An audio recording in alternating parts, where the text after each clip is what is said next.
आऊज़ुबिल्लाहि मिनश्शैतानिर्रजीम बिस्मिल्लाहिर्रहमानिर्रहीम रब्बि इश्रह ली सदरी वयस्सिर ली अमरी वहलुल उक़दतम मिन लिसानी यफ़क़हू क़ौली रब्बि ज़िदनी इल्मा रब्बि यस्सिर वला तुअस्सिर वतम्मिम बिल खैर। बिस्मिल्लाह। फ़अला, फ़इला, फ़उला। हम यही वाला पैटर्न यही पास्ट टेंस में भूतकाल में देखते चले आ रहे हैं। 3 अक्षर के शब्द हम लोग देख रहे हैं अभी तक, और ये सारे के सारे काम हो चुके हैं, पास्ट टेंस में है अब ये वाला। और आज हम जो पढ़ने वाले हैं पैटर्न वो है फ़अला। फ़ा पे कसरा ज़बर, ऐन के ऊपर सुकून, लाम के ऊपर फतहा, फ़ा के ऊपर फतहा ज़बर, ऐन के ऊपर सुकून, लाम के ऊपर फतहा ज़बर, और ये ता मरबूता फ़अला। इसका मतलब होता है, ये पैटर्न ये दिखाता है कि कोई भी काम सिर्फ थोड़े वक्त के लिए हुआ और होके ख़त्म हुआ, और बहुत ही ये वाला जो पैटर्न है वो छोटे से, ये वाले पैटर्न पे आने वाले शब्द जो है ना बहुत छोटे या संक्षिप्त काम का उदाहरण देते हैं कि कोई काम हुआ थोड़े वक्त के लिए हुआ खत्म हो गया, संक्षिप्त सा काम हुआ और खत्म हो गया, छोटा सा काम। देखें एग्जाम्पल के साथ समझ में आएगा। जलसा हम जानते हैं वो बैठा, पास्ट टेंस में वो बैठा, और जलसा, जलसा का मतलब हुआ बैठने का कोई भी काम जो थोड़े वक्त के लिए हो और खत्म हुआ। जैसे कोई आदमी आया, कोई शख्स आया, वो खड़ा था, वो थोड़ी देर के लिए बैठा और फिर खड़े होकर चला गया।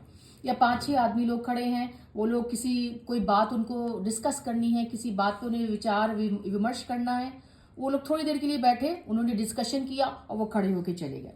तो ये थोड़े वक्त के लिए ये काम दिखाता है। समझिएगा इस चीज को कि ये वाला फ़अला पैटर्न क्या दिखाना चाह रहा है। ये कोई भी काम दिखाता है। काम तो ये रहा जो पास्ट टेंस में हुआ, ये वो काम हुआ जो थोड़े वक्त के लिए हुआ और खत्म हुआ, है ना। Instance, an instance of action, कोई काम जो थोड़े समय के लिए, थोड़े वक्त के लिए हुआ। अगला शब्द देखिए, शरीबा। शरीबा का मतलब क्या होता है? उसने पिया, उसने कुछ पिया। और शरबा, शरबा का मतलब होता है घूंट लिया, किसी भी चीज का, पानी का एक या शरबत का एक घूंट लिया, उसे पिया, उसे गटक लिया, मतलब घूंट निगल लिया। एक वक्त के लिए कुछ काम किया, एक घूंट लिया मुंह में, वो हलक से नीचे, गले से नीचे उतार लिया, तो थोड़ा सा काम हुआ, थोड़े वक्त के लिए हुआ, शुरू हुआ, मुंह में घूंट लिया और उसको निगल लिया, तो ये काम थोड़े वक्त के लिए हुआ, ठीक है। और अगला शब्द देखिए, दरबा। दरबा मतलब उसने मारा, पास्ट टेंस में, भूतकाल में उसने हिट किया। और ये देखिए दरबाह, दरबाह क्या हुआ? दरबाह का मतलब हुआ मार या चोट।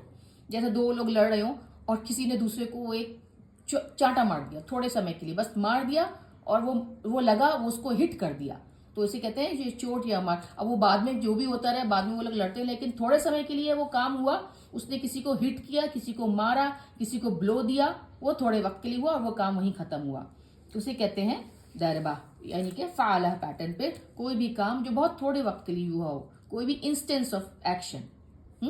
ये देखिए लहजा।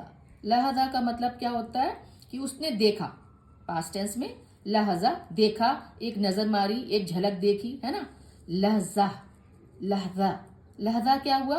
लहजा मतलब हुआ किसी चीज पर एक नजर मारना और फिर हटा लेना, है ना, ठीक है ना। थोड़ी देर के लिए उसको चीज को देखना, ये नहीं कि बस बहुत वक्त तक देखे जा रहे हैं, बहुत अच्छी भी है, बहुत लुभावनी भी है, बहुत आश्चर्य, बहुत ही हैरत अंगेज चीज भी है, लेकिन बस उस पर थोड़ी देर के लिए नजर गई और फौरन नजर कहीं और हट गई वहां से, तो ये काम थोड़े वक्त के लिए हुआ, है ना, और वो काम फिर वहां से हट गया, ठीक है ना।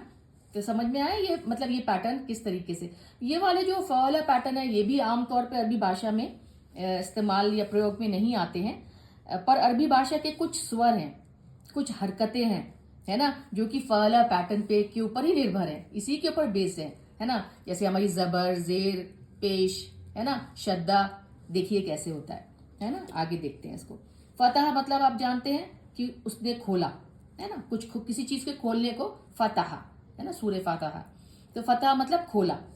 फतह, फतह, फतह का मतलब होता है थोड़ा सा खोलना, थोड़े समय के लिए खोलना, जैसे कहते हैं ना स्मॉल ओपनिंग। जबर भी होता है ये अरबी भाषा में, फतह जबर को भी कहते हैं, और ये इसलिए कहते हैं उसको जबर क्योंकि उसका उच्चारण करने के लिए, उसका प्रोनाउंसिएशन करने के लिए हमें अपने मुंह को थोड़ा सा खोलना होता है, आ, है ना, जबर आ, ठीक है ना, तो इसलिए इसको फतह भी कहते हैं। अगला शब्द देखिए, कसरा। कसरा का मतलब होता है उसने तोड़ा, है ना, मतलब किसी चीज को चकनाचूर किया, किसी चीज को तोड़ा, कसरा। और ये देखिए कसरह, कसरा क्या होता है? एक छोटा सा तोड़, मतलब एक किसी चीज को एक फौरन तोड़ देना, मतलब थोड़े थोड़े इंस्टेंस के लिए, एक एक क्षण के लिए, एक पल के लिए वो काम हुआ और वो खत्म हुआ, उसे कहते हैं कसरा। हम इसको कसरा को अरबी भाषा में जेर के तौर पे भी पहचानते हैं। और आप इसको और समझिए तो देखिए कि उसको बोलने के लिए, है ना, ई की आवाज आती है, जेर की आवाज है ना, ई की आवाज होती है ना, जैसे ई, कसरा किसी चीज को, है ना, शरीबा, शरी र ई शरी, ई की आवाज आई ना, तो कसरा को बोलने के लिए ई की आवाज आती है। तो मुंह को हमें थोड़ा सा दोनों तरफ से होठों को हल्का सा खींचना पड़ता है, जिसे कहते हैं ना तोड़ना पड़ता है होठों को, हल्का सा ई। देखिए आप बना के देखिए होठों को, ई, तो होठ आपस में दोनों तरफ से आपस में हल्का सा खींचेंगे, हल्का सा टूटेंगे, इसलिए इसको कसरा में भी देखिए वही वाला, जो काम थोड़े वक्त के लिए हो, हमारे होठों का जो एक्शन, हमारे होठों का जो काम करना हुआ वो थोड़े समय के लिए हुआ, ई की आवाज निकालने के लिए, और फिर वो खत्म हुआ। अगला शब्द देखिए दम्मा। दम्मा ये तो आप पहचान ही गए होंगे कि इसमें भी 3 ही अक्षर हैं, 3 ही लेटर हैं, द्वाद, मीम और एक और मीम। दम्मा 3 अक्षर का ये शब्द है, ठीक है। दम्मा का मतलब होता है किसी चीज को घेरना, घेरा बांधना, है ना, सर्कल करना, एंड सर्कल करना, घेरा लगाना। और दम्मा, दम्मा क्या होता है? एक छोटा सा घेरा, कोई घेरा जो थोड़े वक्त के लिए हो और फिर खत्म हो जाए, दम्मा। दम्मा एक छोटा सा, और हमारी अरबी भाषा में पेश दम्मा को कहते हैं। और उसको उच्चारण करने के लिए, उसको प्रोनाउंस करने के लिए, उसको बोलने के लिए होठों को हमें थोड़ा सा, होठों को हमें घेरा बनाना पड़ता है ना, देखिए होठों को थोड़ा सा गोल करना पड़ता है, उसको घेरा करते हैं। दम्मा, पेश, ओ, पेश की आवाज ऊ की आती है ना, ओ, होठों को गोल किया, होठों का घेरा बनाया, होठों को सर्कल किया, ठीक है ना, तो इसको कहते हैं दम्मा। अब आप अगला शब्द देखिए, शद्दा। शद्दा हम लगाते हैं ना, शद्दा का मतलब क्या होता है? शद्दा का मतलब होता है किसी चीज को तेज करना, बहुत उसको मजबूत करना, दृढ़ करना, और इंटेंसिफाई करना, उसको और फोर्टिफाई करना, किसी भी चीज को मजबूत और मजबूती देना, शद्दा कहते हैं। और ये देखिए शद्दा, श्रद्धा करने, ये मजबूत करने का काम है ना। अगर श्रद्धा मजबूती देना है तो श्रद्धा का मतलब है उस चीज को मजबूती देना थोड़े वक्त के लिए, सही है ना, किसी भी चीज को।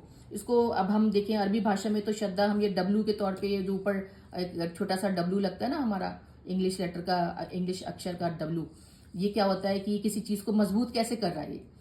एक लफ्ज है, एक अक्षर है, एक लेटर है द, यहाँ पे देखिए, उसको 2 बार ना लिख के उसको मजबूत बनाने के लिए उसके ऊपर हमने श्रद्धा लगा दिया, है ना, तो थोड़े वक्त के लिए हमने उस चीज को मजबूत कर दिया, उसको दृढ़ बना दिया, उसको और ताकत दे दी, तो और स्ट्रांग बनाने पे ये छोटा सा ही काम होता है। एक अक्षर को 2 बार लिखने के लिए हमने ऊपर श्रद्धा लगा दिया, डब्लू बना दिया। अगला शब्द देखिए, हमजा। हमजा मतलब क्या होता है? हमजा का मतलब होता है कि घोड़े पर बैठना, और घोड़े के बैठने के बाद उसको घोड़े पे हल्का सा दोनों पैरों से दबाना, उसको पिंच करना, ताकि वो घोड़ा जो है ना तेजी से भाग सके, ठीक है ना, उसे कहते हैं हमजा। और हमजा इस किक के मारने को हमजा कहते हैं उस किक को, वो जो किसी शख्स ने घोड़े पर बैठ के उसको तेज बढ़ने के लिए, जो काम के लिए जो उसने हल्की से काम किया ना थोड़े समय के लिए, जो उसको किक मारी जिससे कि वो काम, घोड़ा जो है ना तेज भागने का काम कर सके, उसको कहते हैं हमजा। दूसरा अर्थ है हमारा अक्षर, उसका हमारा लेटर हमजा, है ना।